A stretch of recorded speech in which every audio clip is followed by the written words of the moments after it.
What's up, guys? Welcome back to Bridge to Self. I'm your host, Ben Arthur. So, today I wanted to talk about this quote I saw from Tyla that really stood out to me. So, Tyla, of course, being the international icon, singer, songwriter from South Africa. This quote I saw had specifically to do with identity. I think before I get into it, it's important to provide a bit of context for those of you who are tapped into culture, into music and entertainment news, or for those of you who aren't really.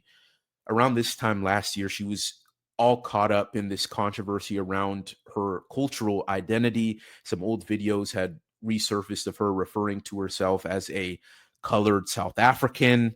Saying colored is, of course, a no-no in America. There's a racist history to it, racist connotation. It's very triggering for Black America.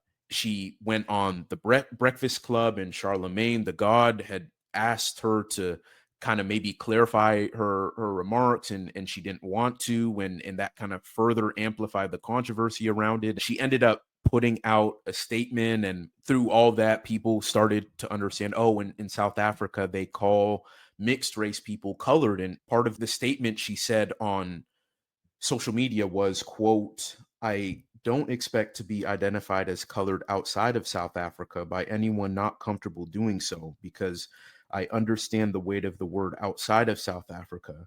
But to close this conversation, I'm both colored in South Africa and a Black woman." And that ties into the recent quote I saw. This came from Variety magazine. They did a magazine style feature on her. It came out August 2025, a couple weeks before the recording of this episode.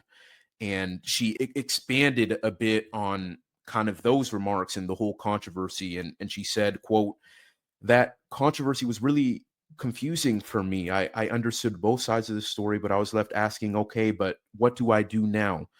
When who you are is challenged, especially when it's all you've ever known, it shakes you. You want to stand your ground, because if you don't, someone else will try to define it for you." That really stands out to me because standing your ground is something I'm still actively working on as a second generation African. I think more than I'd like to admit, there have been plenty of situations where my identity has been challenged, and I fail to maybe offer significant pushback against that, whether it's Americans questioning my Blackness because I don't fit their definition of what Black in America is, or what an African American is in their head, or on the other side, Africans maybe not fully seeing me as Ghanaian because I grew up in America.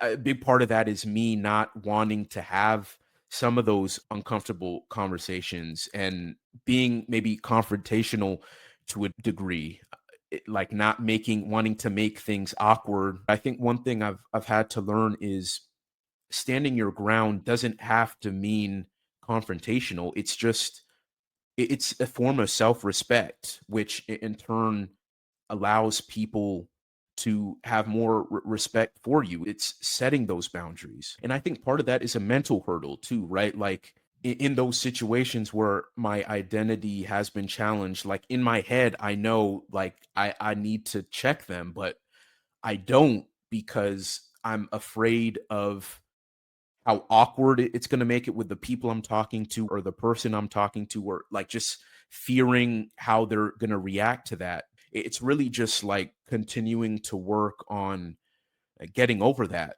At the same time, though, I do think, in a way, standing my ground is through this podcast, in telling those untold stories and nuanced stories of second generation Black immigrants. The way Blackness is portrayed in mainstream media in America is as a monolith. I do think a lot of Black people in America, like Americans in general, there is obviously a recognition that there are Black people from all over the world, Africa, Europe, Canada, South America. But the issue is like an ignorance towards their stories. With a lot of Black people here, it's projecting the Black American lens, the Black American experience onto the experiences of Black people with nuanced cultural backgrounds or black people who come from other countries. Like the narrative is different, right? Like there's so many complexities, and that's been a frustration of mine. I know for many other people, and I think continuing to spotlight that is important. So I see this podcast as a way to continue to be a part of the solution to standing my ground, as Tyla would say.